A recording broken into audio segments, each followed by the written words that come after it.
Madam Speaker, and it's a privilege to address you at this first council meeting for 2023.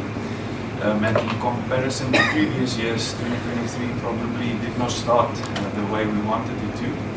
So despite a very bumper-packed holiday season, we started 2023, unfortunately, literally and figuratively in darkness as load shedding continues to be debilitating our town. So just over a month into the year, we are facing extraordinary circumstances. Less than 3 years ago, we were in the COVID-19 pandemic, and at this stage, we are finding ourselves amid a national state of disaster. And again, like with the coronavirus, there is no off-the-shelf solution at hand. It's evident that we will have to craft new, innovative paths to navigate our way through this energy crisis. In fact, this is closer to home at this stage than anyone of us would like it to be. And yes, as leaders, we're supposed to be portraying positive energy and spread hope and so forth. But I must, Madam Speaker, at this stage say that I'm very concerned about the sustainability of Mossel Bay and all local government.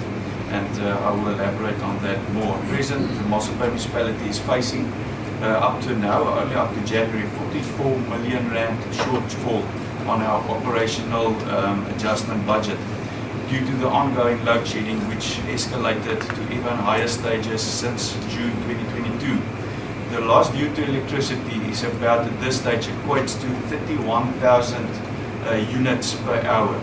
If you put that, or if you estimate that into rand value, that is about a revenue loss of 75,000 rand per hour. So despite December being our peak period and holiday season, compared to previous years, we on average sold 1.1 million units of electricity less, which escalates to a revenue loss of around 2.3 million rand only for December month. Like most municipalities in South Africa, Mossel Bay is heavily reliant on income from energy sales to fund our range of projects. Therefore, the municipality is facing a financial sustainability crisis, or might face a financial sustainability crisis in the years to come. The longer we take to devise a solution, the more potential income we lose. This is the primary reason for our reluctance to switch off consumers' electricity supply from the sole intake substation that Eskom does not disconnect. We are limited in terms of our cutbacks, that's in terms of our budget. Many of the consumers out there are not aware that we've got, in terms of only our employment, we are bound by multi-year collaborative negotiations and then agreements. So yes, we can cut obviously on some stuff, but you can only cut up to a certain stage. And then it starts hampering service delivery, unfortunately. And at this stage, we already had to look at service delivery cutbacks in terms of resealing of roads and so forth. So the reality is we can cut back up to a certain stage, and then it will start definitely impacting negatively on our service delivery. We cannot accept these shortfalls to simply become a tax burden of property owners who receive no extras in return for their already heavy tax basket. Yes, we know that residents are frustrated with load shedding. We know that. In fact, we should call it what it is. It's power outages.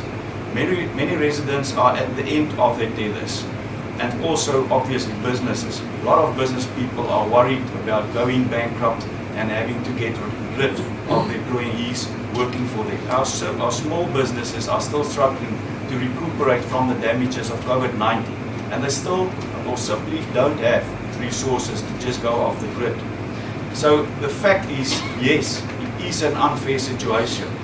The fact is the municipality did not create this unfair situation. Another fact is we are dealing with a disaster at hand as best as we can. And the final fact, in doing so, we are trying to make informed decisions based on thorough research, not to create long-term disasters. This is going to cost this council solutions, possible solutions. There won't be a silver bullet, a one-size-fits-it-all solution. And if you're going to make the wrong decisions, it will have a devastating long-term effect on our financial sustainability of this town. And that's why I'm so worried. And obviously that's why we're praying for wisdom all the time. Instead, we are seeking for sustainable solutions. Eskom switches off 6 of the 7 intake substations of Mossel Bay. We are fortunate, or we were fortunate, that the one substation that remains on is a 30 megawatt substation. And if we look at that closely, it means that nearly half of the availability of our total energy resource stays on. So we were very fortunate, and I can assure you that the impact on other municipalities at this stage are a lot more detrimental than it is to ours. The benefit of the Voorbaai substation that's taking on is that there's a few benefits. The first one is that our critical water and sewerage networks at this stage up to now stayed on. We know that other municipalities, and it's actually a lot worse when you don't have water than not having electricity. And we know that a lot of other municipalities are struggling with exactly that, with too little pump time because of load shedding. So at this stage, that's one of the benefits to our town. Another one is, and I can maybe just before I carry on mention that how expensive it is to run these critical services on other sources. If we only look at the generation at the waterworks in Kleinbrak, that equates to 25,000 rand worth of diesel, and that's why this municipality and almost all municipalities in the country are under budgeted on diesel. 25,000 rand per day it costs us to run those generators. And what we also not always cognizant of is when we when we use more or less water, that doesn't mean that the generator use more or less electricity or fuel. It generates the same current all the time, unfortunately. So that's a fixed tariff, fixed expense that we can't get rid of at this stage. Furthermore, we are saving in terms of employee costs. So since load shedding started, we were reluctant to send our municipal employees after hours to go and switch manual or to go and do manual switching for various reasons. One of them obviously is the cost, the employee cost, travel claims. But it's also our equipment is not designed to switch off manually. So there is a real possibility that people's lives or employees' lives can be endangered. So at this stage, we have not sent any manpower to do switching. But due to the crisis at this stage, we came up with other solutions that I will touch on just now. So we cannot safely say that we fulfill our strategy to grow our economy should we not do whatever possible to also create conditions to prevent unemployment. So the fact that we've been pushing back, a lot of people complaining on a daily basis. I think half of mine, maybe MM's and Director Naidu's departments just is dealing with complaints about people who's angry with us because of the unfair situation in town. But why have we been pushing back? We've been trying to show leadership because we are aware of the bigger picture of the financial sustainability of this town. If we only look at 2 situations, only in the harbour, 2 businesses. If we look at Afrofishing, they produce daily 50 tons of ice. Now, we all know that to make things hotter and colder takes its own energy heavy. You need a lot of energy to cool down stuff or to do cooling and heating.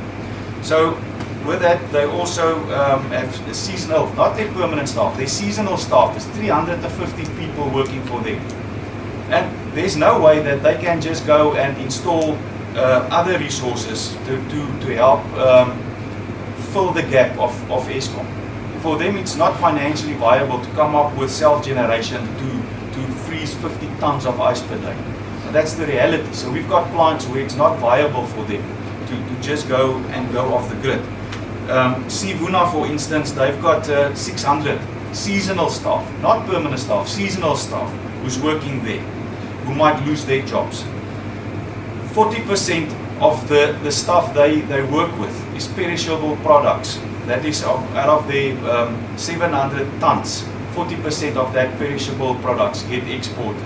So obviously it's a very important source, and it's a very stable source of employment also for our workers. So what have we done so far? Yes, and we have been quiet. We have not boasted. as other municipalities with some of the stuff that we've done, and we did it for a reason. The reason for that is because a lot of the stuff that we're busy with currently and that we have done, yes, it will alleviate some of Eskom's problems, but it's not alleviating the problems of the residents of this town.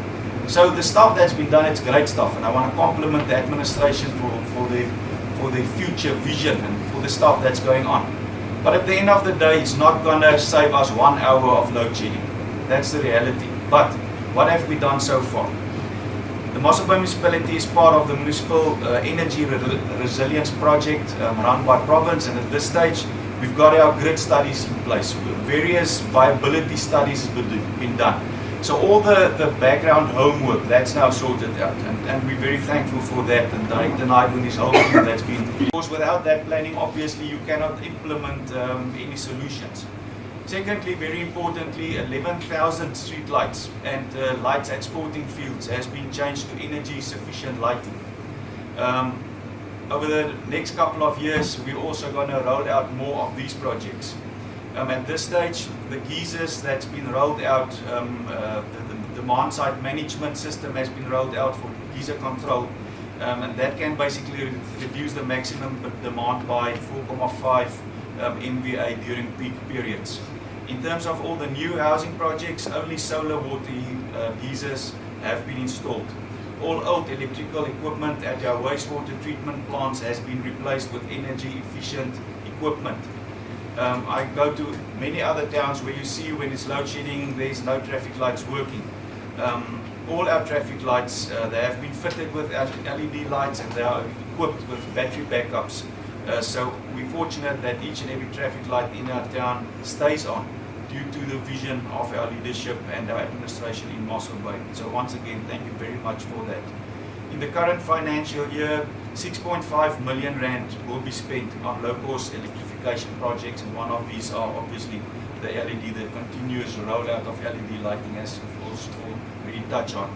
Then in 2016 already, a hybrid photovoltaics, solar and battery storage system has been installed at Director Dirk Naidu's department, Directorate of Infrastructure Services. And yeah, I think he was visionary already at that time to do that.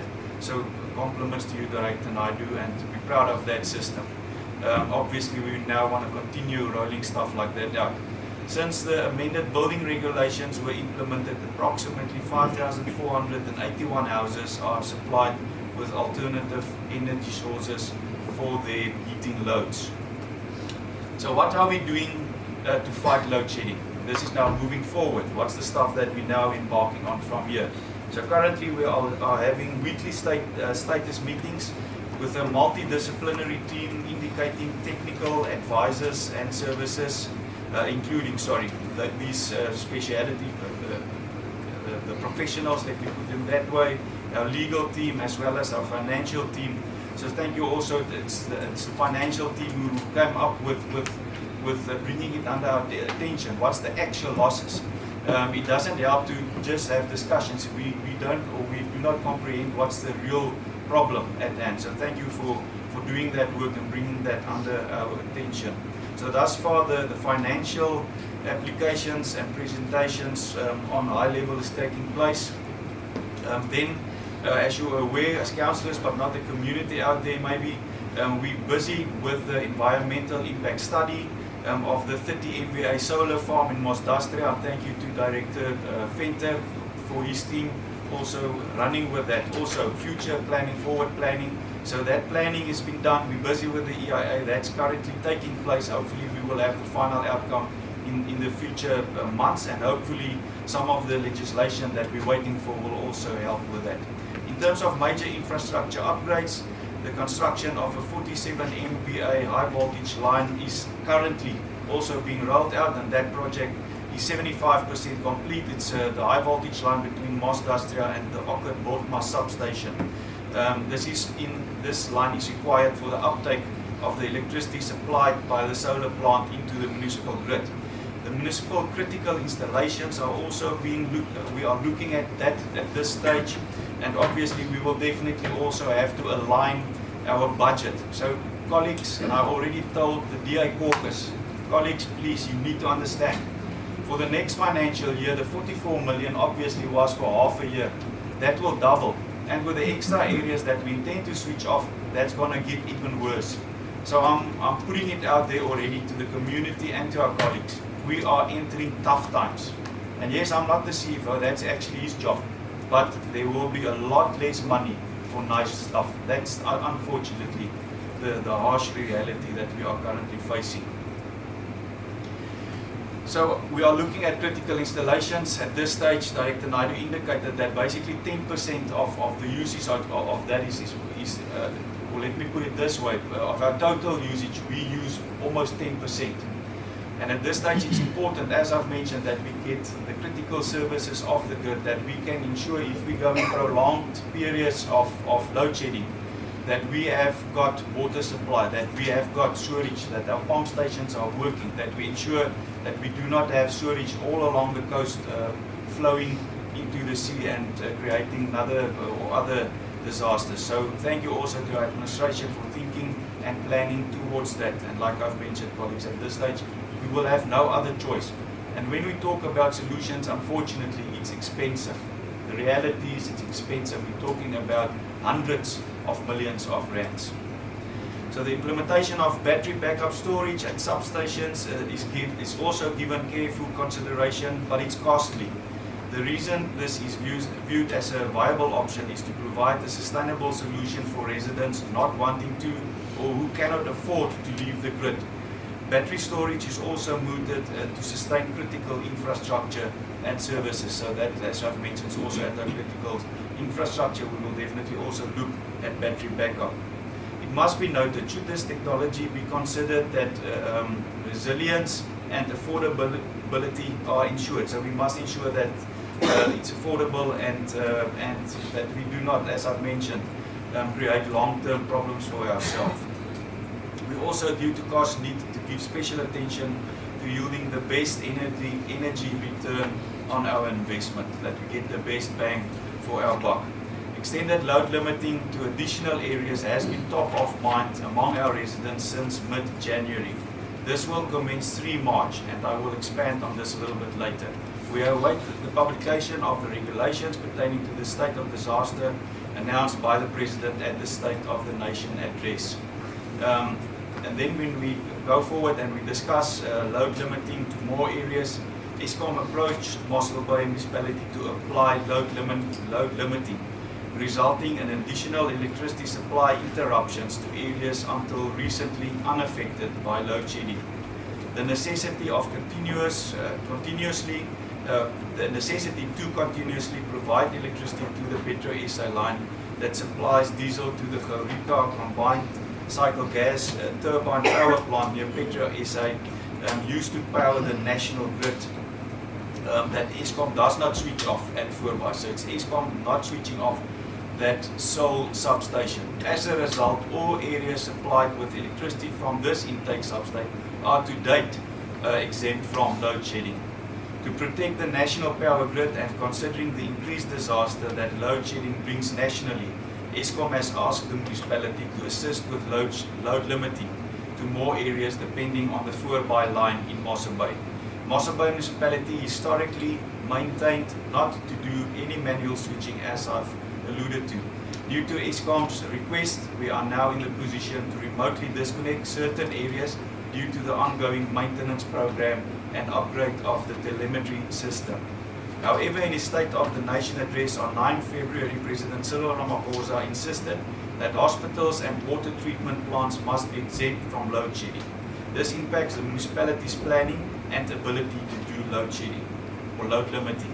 However, as of 3 March, the municipality will be implementing Eskom's requested load limiting to the following unnecessary areas. Or unnecessary, we have to take this decision. Island View, Vogelsang, Mossel Bay Golf Estate and Club, Village on Sea, including Ocean Reach, Bloembos and Santons Haven. I want to thank Director Naidu and his team for the work that's been done over the past months in terms of implementing this telemetry systems. Colleagues, it's really sad to spend money and manpower and to be now able to cut these areas, curbing our income with which we are rolling out services in this town. So that's unfortunate, but at this stage we understand that it's a national disaster, and I want to thank Director Naidu's team who's been working day and night to get these following, as I've mentioned, those areas on the system that can be manually now, that can be remotely now switched off. The municipal load limiting will only be effected through the municipal telemetry system and will not be manually switched. I must maintain that. So from the above, residents will realize that council and administration have been acting and planning in the best interest of our residents. We are hard at work to find sustainable solutions, and we call on residents to support our efforts. Unfortunately, local government is mired in a legislative quagmire that does not allow quick fix solutions. Colleagues, this is a massive frustration, and at this stage I must mention that in terms only of legislation, there is still a lot of unclarity, and hopefully soon we will get some clarity due to the new disaster state of disaster. Unfortunately, local government, as I've mentioned, we are at the receiving end of this, and we know that we cannot just do what we like. We need to adhere to legislation. The municipality has embarked on a 2-envelope tender system that will provide the best advice on lasting solutions that will result in the town going off the grid if we have our way. This will be done rather sooner than later. And I also want to wish Director Naidu the best of luck and pray for wisdom. At this stage, we hope that the private sector will come up with good solutions, proper solutions, financial sustainable solutions that will be viable for our municipality that we can start implementing soon. Mossel Bay Municipality has to date paid its electricity bill in full. And colleagues, at this stage, you might agree with me, I'm feeling aggrieved that Eskom is load shedding everybody equally across the board. While municipalities like ourselves, we pay our municipal bill. And we know that there's a lot of municipalities in our country that's just not paying the electricity bill. And why are we, as a good customer of Eskom, why do we also have to carry that brunt? So at this stage, we also want to plead to government and to Eskom to consider that. To consider to give some of your good clients some discounts. We also want to thank our residents who's been willing to pay their bills up to now. Although Eskom is treating us in this way, and although we are angry with Eskom, our residents are still paying their bills. Thank you very much for that. We remain the level of government closest to our residents and committed to open and regular communication. Consider this then our State of the Town address today. There's no other way forward than to put our cards on the table with the hand that we have been dealt with. It's not up to fate, it's up to us, all of us. Thank you, Speaker. Executive Mayor, thank you very much for sharing your communication with Council this morning.